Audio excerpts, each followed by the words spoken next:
Pearl Harbor, 1941. By late 1941, tensions between the United States and Japan had reached a breaking point. The U.S. had imposed oil embargoes. Diplomatic negotiations were failing. American military planners knew conflict was likely. The question wasn't if Japan would attack. It was where and when. American forces in the Pacific were on alert. The Philippines seemed like the most likely target. Hawaii was considered too distant and too well defended for Japan to risk attacking. That assumption was catastrophically wrong. In the weeks before December 7, 1941, multiple warning signs appeared. Diplomatic intelligence. The Japanese embassy in Washington began burning documents and destroying code machines, clear preparation for war. Communications intelligence. U.S. codebreakers had partially broken Japanese diplomatic codes. They intercepted messages showing Japan was preparing for military action. Radar detection. On the morning of December 7th, a U.S. Army radar station on Oahu detected a large formation of aircraft approaching from the north. The operators reported it to their superiors. Local warnings. Intelligence officers in Hawaii noted increased Japanese submarine activity and reconnaissance flights near Pearl Harbor. All of this information existed, it was collected, it was reported. The failure. The intelligence never came together in one place where someone could act on it. The radar contact was dismissed as a flight of American B-17 bombers expected that morning. Different intelligence agencies, Army, Navy, State Department, didn't share information effectively. Each had pieces of the puzzle, but no centralized analysis connected them. High-level commanders in Washington knew war was imminent, but assumed Japan would strike in Southeast Asia, not Hawaii. Intelligence that contradicted this assumption was minimized or ignored. Most critically, a mindset of normalcy bias. Japan wouldn't dare attack Pearl Harbor became an unquestioned assumption. Evidence suggesting otherwise was reinterpreted to fit the prevailing narrative. The consequences. At 7:48 a.m. on December 7, 1941, Japanese aircraft attacked Pearl Harbor. 8 battleships were damaged or destroyed. Over 2,400 Americans were killed. The Pacific Fleet was crippled. The attack succeeded not because Japan's plans were secret, but because American intelligence systems couldn't process available information into actionable warnings. After Pearl Harbor, the U.S. completely reorganized its intelligence apparatus. The lesson seemed clear. Information silos kill people. The pattern emerges. Data exists, but organizational dysfunction prevents analysis and action. Operation Barbarossa. Stalin ignores warnings. 1941. In early 1941, Adolf Hitler prepared to invade the Soviet Union. Operation Barbarossa would be the largest military invasion in history. Over 3 million Axis troops attacking along an 1,800-mile front. Hiding such a massive buildup was impossible. German troop movements, supply concentrations, and diplomatic preparations were visible to anyone paying attention. Soviet intelligence was paying attention. The problem was Stalin. Stalin received dozens of intelligence reports warning of imminent invasion. Richard Sorge, a Soviet spy in Tokyo, sent detailed warnings including the approximate invasion date. Sorge was one of the USSR's most valuable intelligence assets, with access to German and Japanese diplomatic circles. Military Intelligence, GRU, reported massive German troop concentrations along the Soviet border. NKVD agents in Europe sent warnings from multiple sources.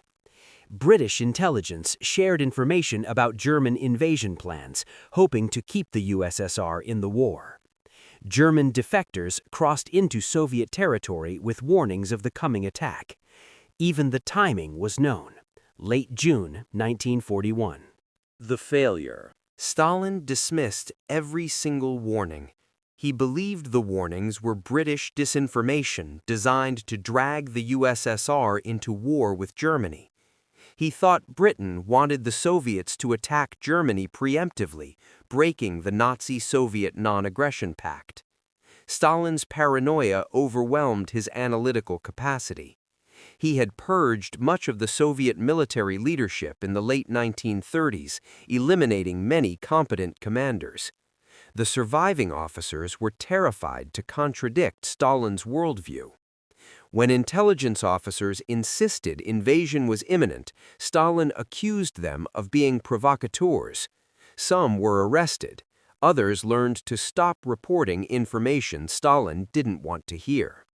Stalin was so convinced the warnings were false that he ordered Soviet forces not to respond to German provocations. Even on June 21, 1941, hours before the invasion, Soviet border guards were ordered not to fire on German reconnaissance units. The consequences. Operation Barbarossa began on June 22, 1941. Soviet forces were completely unprepared. Entire armies were encircled and destroyed in the first weeks. The Luftwaffe destroyed thousands of Soviet aircraft, many on the ground because pilots weren't authorized to take off. In the first 6 months, the Soviets suffered over 4 million casualties. Multiple cities fell. Nazi forces came within sight of Moscow. The Soviet Union eventually won, but the cost was catastrophic, in part because Stalin refused to believe intelligence that contradicted his assumptions. The pattern continues. A leader's worldview overrides all evidence with deadly results. Battle of the Bulge, 1944. By December 1944, Nazi Germany was clearly losing. Allied forces had liberated France and were advancing toward the German border. The Wehrmacht had suffered devastating losses on both eastern and western fronts. Allied commanders believed Germany was finished. The war would be over by Christmas or shortly after. Intelligence assessments concluded Germany lacked the resources for any major offensive. That conclusion was fatally wrong. In the weeks before the attack, multiple intelligence indicators appeared. Ultra-intercepts, decoded German communications, showed increased rail traffic moving troops and equipment westward. Aerial reconnaissance photographed German tank concentrations in the Ardennes forest region. Local resistance networks in Belgium and France reported unusual German activity. Prisoner interrogations produced warnings that German troops were preparing for something big. Radio silence. German units suddenly stopped transmitting, a classic sign of impending offensive operations.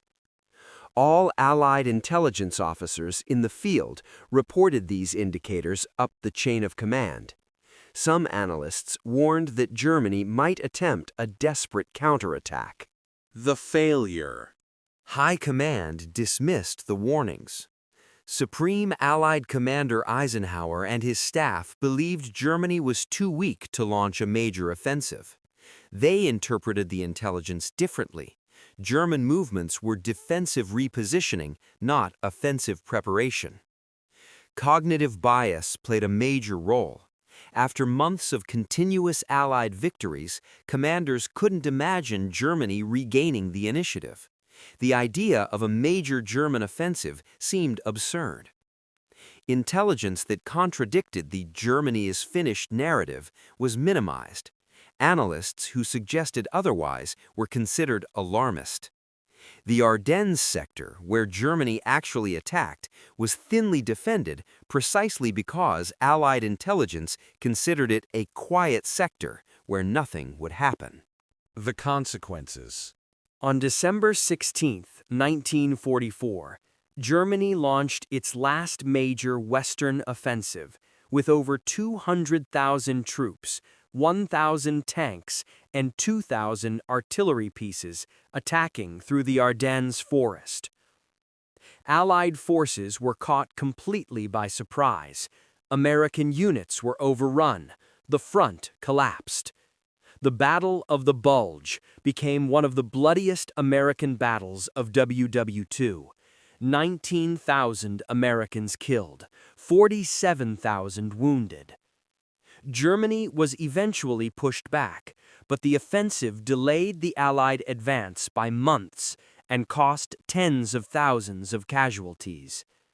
The intelligence had been there, the warnings had been given. Commanders chose not to believe them. The pattern repeats. Underestimating a defeated enemy creates deadly complacency. Tet Offensive, 1968. By early 1968, American military leadership in Vietnam was publicly optimistic. General William Westmoreland declared the enemy was weakening, losing capability. The light at the end of the tunnel was visible. Behind the scenes, North Vietnamese and Viet Cong forces were planning the largest coordinated offensive of the war. Simultaneous attacks on over 100 cities and towns across South Vietnam during Tet, the Vietnamese New Year. American intelligence had pieces of the puzzle. They didn't put them together until it was too late. Intercepted communications revealed North Vietnamese units moving into position near cities.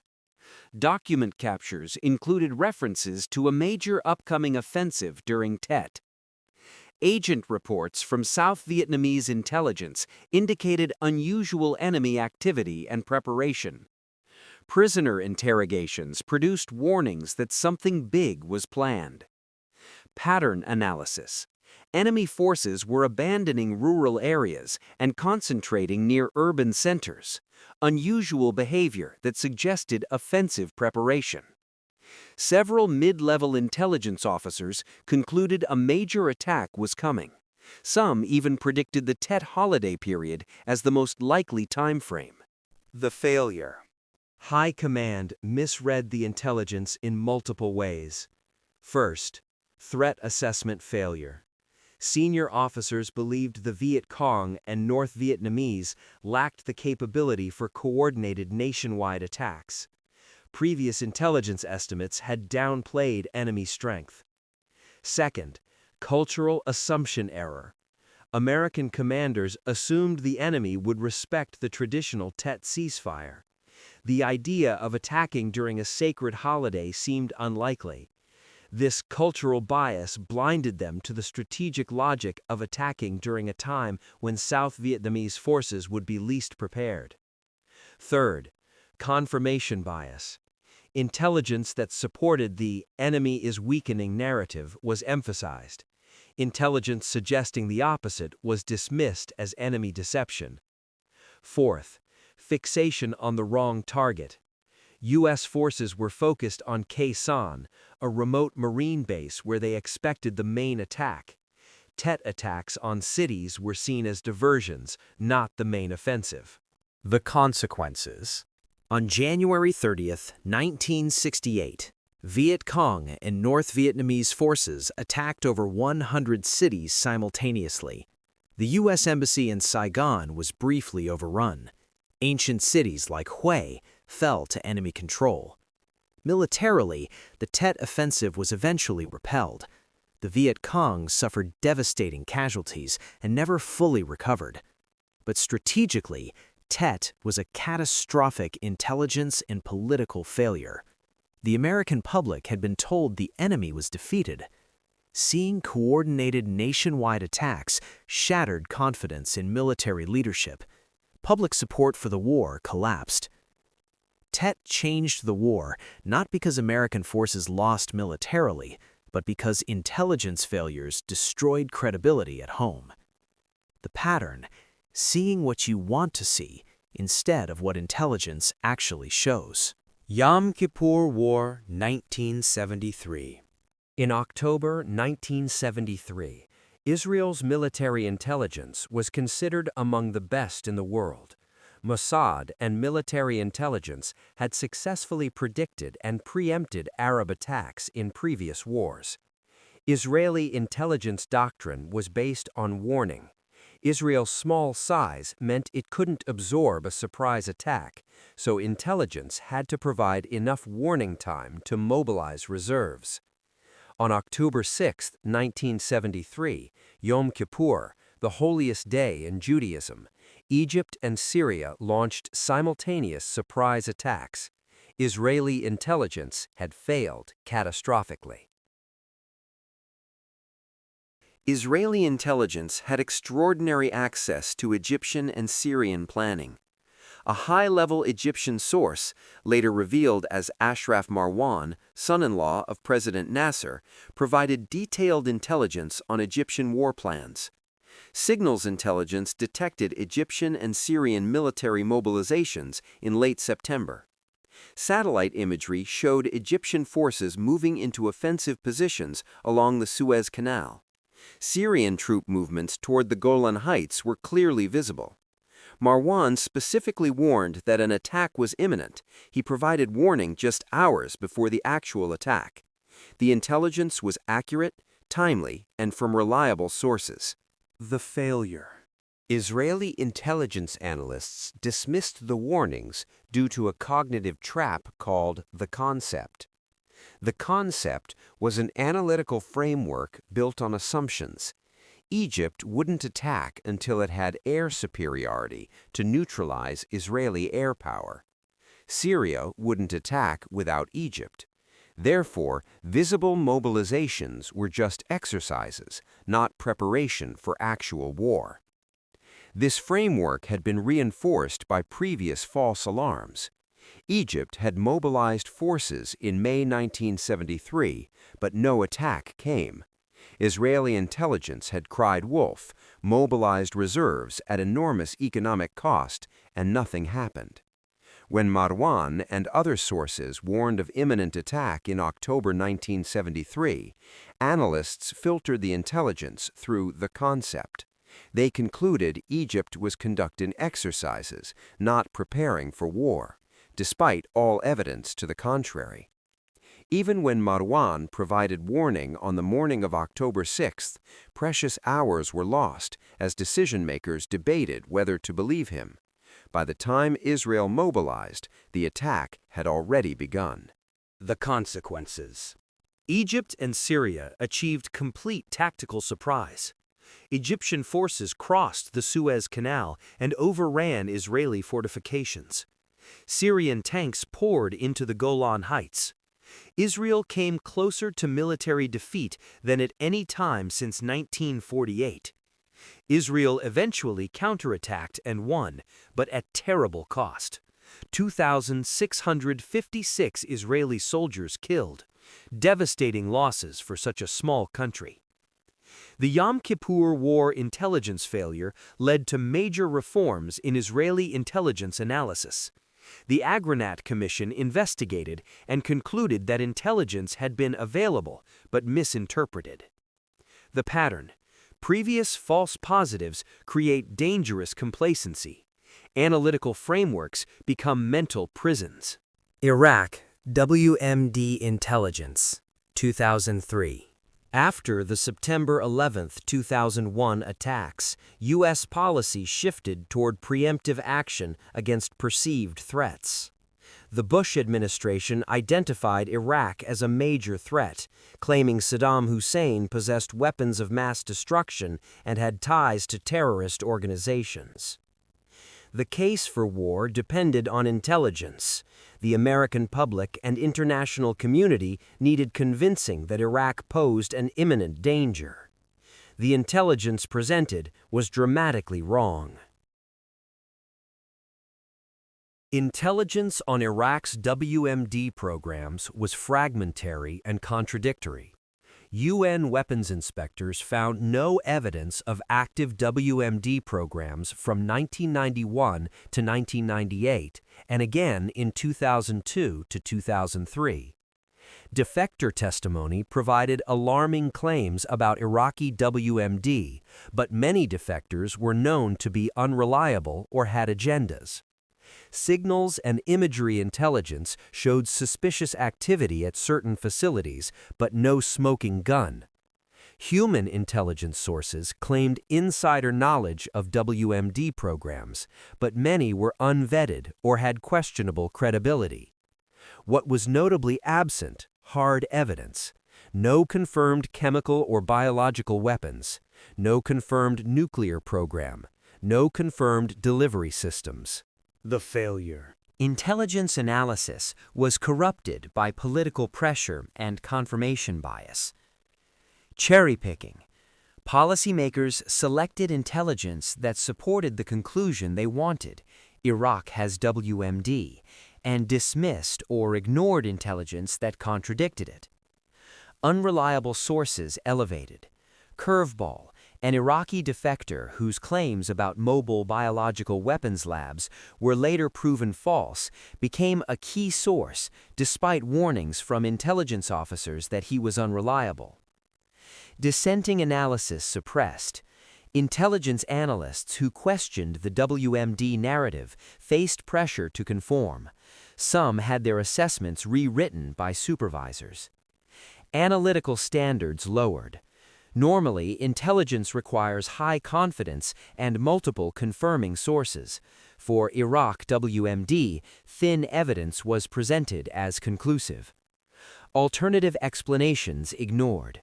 Intelligence suggesting Iraq had destroyed WMD stockpiles in the 1990s was dismissed because it didn't fit the preferred narrative. Secretary of State Colin Powell presented intelligence to the UN in February 2003, making the case for war. Much of what he presented was later proven false or exaggerated. The consequences. The U.S. invaded Iraq in March 2003. No weapons of mass destruction were found. Post-war investigations concluded that Iraq had dismantled its WMD programs in the 1990s. The intelligence failure had massive consequences. Thousands of American and coalition soldiers killed.